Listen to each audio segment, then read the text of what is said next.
El pensamiento de hoy. What if there was something that you could do every single day that was fun, it's enjoyable, and it was good for your brain health? That really got the wheels turning and firing on all cylinders, and you felt alive, and it seemed to prevent the inevitable decline that old guys like me are feeling. Well, in today's video, we're going to talk all about brain health and fluency, the path to fluency, the idea of speaking another language, learning to speak another language, and the process of doing so. Is that good? Can that help the brain? That is our topic of today. My name is Scott Bryant. No soy científico y mi tamaño de muestra es uno. I'm not a scientist, and my sample size here is that of one.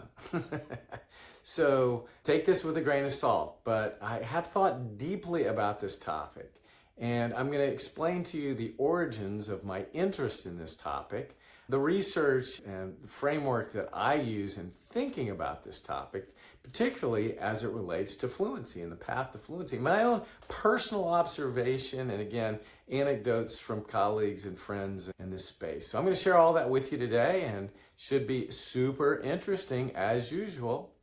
So let me begin this discussion with a little personal story, a little background of myself, my interest in brain health and the origins of that and what led me down this path. And it really started for me about 15 years ago.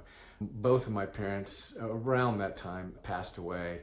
And my mother died from Alzheimer's, right? And that's a really devastating illness. If anyone watching this has a friend or loved one, perhaps parents, aging parents that have this disease, it's hard not to let it have a severe impact on you and want to do anything possible to prevent that disease to take place. And for my mother, it happened quickly. I mean, from the time she started spouting out crazy things that didn't make sense to the time that she passed, it was not much longer than a year.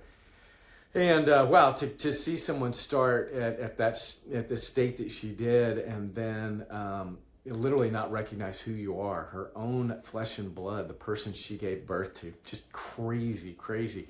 But so for me, the impact there was, you want to prevent that if at all possible.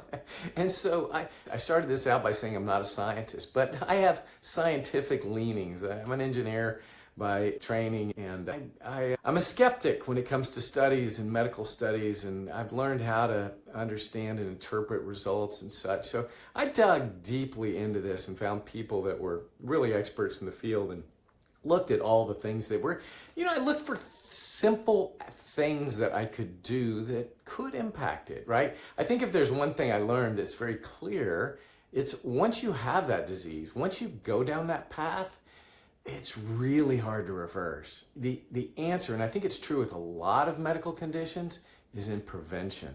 And that's the struggle. That's why these things become so difficult. And when you're in the prevention mode, I think it's important that you need to still be able to live your life, but you want to do those simple things that don't have much impact in your life, yet could stave off these types of things. Stave off. If you could do something to derail the inevitable cognitive decline that we will all experience, if you could slow that down to some degree, why wouldn't you do that, right? And so, gosh, I won't take you through all the steps that I've gone through and thought about in that regard, but let me just state that I felt like I gained a level of knowledge that I think maybe a lot of people don't have, and that's part of what I'm sharing with you today. So when we think about health and well-being and my learnings from that, I'm going to start with the physical body because I think it's a little easier to understand, and then I'll relate that to the mental aspects of things in a minute. But I like to think of frameworks. I like to think of ways in which you can address a problem and then addressing that problem. And one of the principles that I learned that was very profound to me was this idea of use it or lose it, particularly the physical body.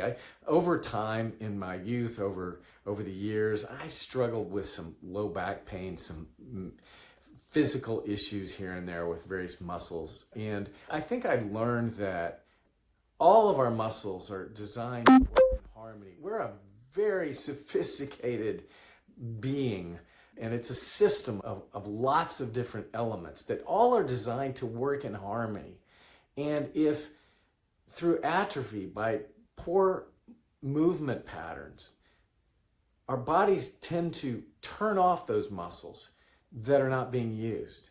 And in doing so, it creates dysfunction.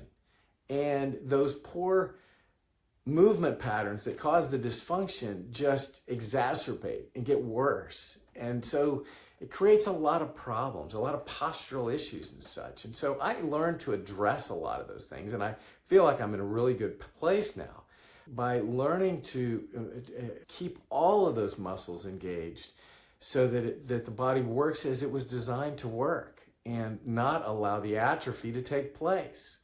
And the principle here is that you need to use those things. If you don't use those muscles, they turn off.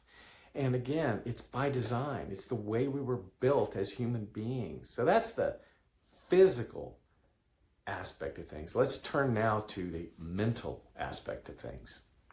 So then wouldn't it stand to reason that all the neurons that fire in your brain are subject to the same concept of using it or losing it? Like that if all of a sudden you stop engaging and focus on learning and using all those trillion neurons inside your brain, that they would start to atrophy and turn off if they're not being used.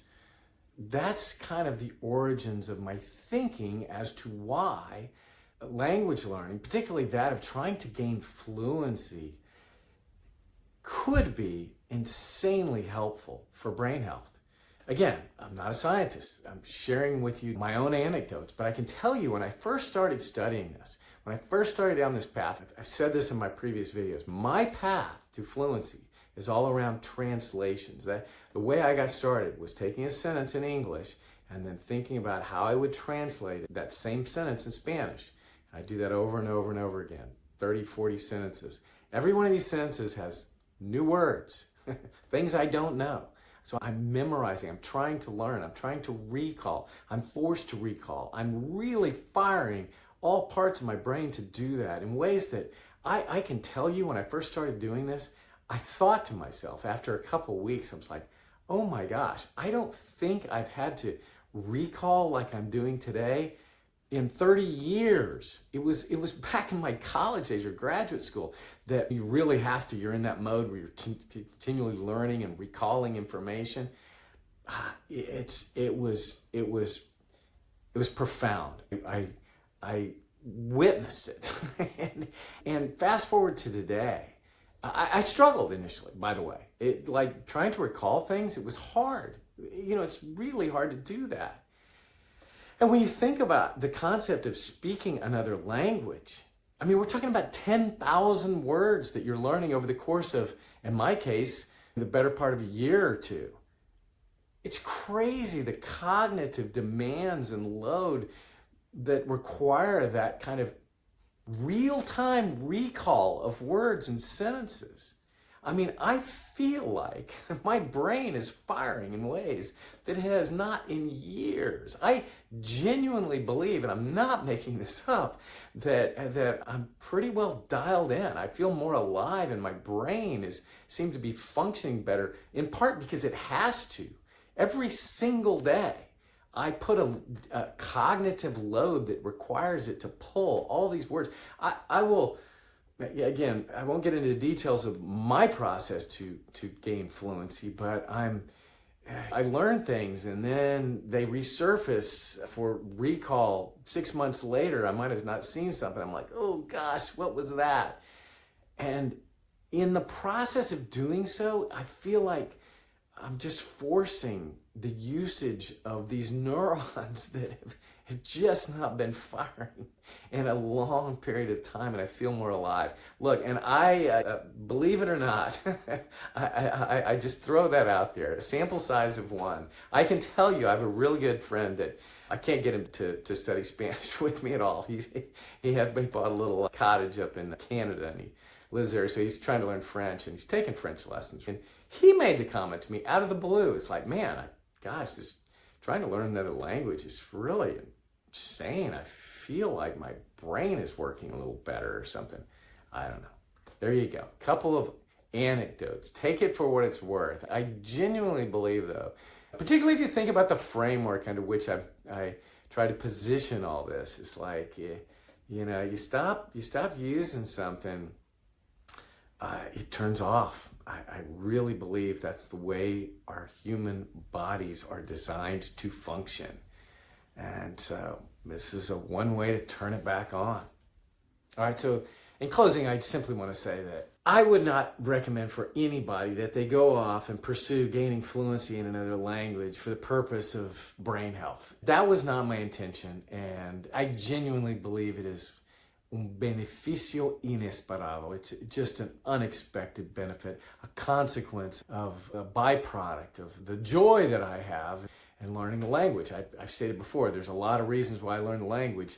Brain health was not one. Yet, I really think there's something here. I would not be creating and sharing this video if I did not genuinely believe it. And there's a lot of, everybody knows, there's a lot of, doctors will tell you all kinds of games and things that provide a cognitive challenge that can benefit the brain. I don't think anybody's discounting or saying that's not the case. I do believe fluency, some attributes of it take it to a whole nother level, though. I really believe the idea, when you're fluent or you're trying to speak with fluency, we're talking about real-time processing. I mean, you have to know this stuff cold to the point where you open your mouth and the words just flow because they're all sitting there on the ends of these neurons and the words, and you can pick and choose, and your brain says, oh, I'm going to use this word versus that one, and this is how it all comes together. And like the process of learning that, I think the cognitive demands are so off the chart compared to any Sudoku game or whatever. It's a different, I think we're in a different ballpark. Anyway, here you go. I won't belabor this. I appreciate your time, and hopefully this has maybe been of benefit to someone. Thank you.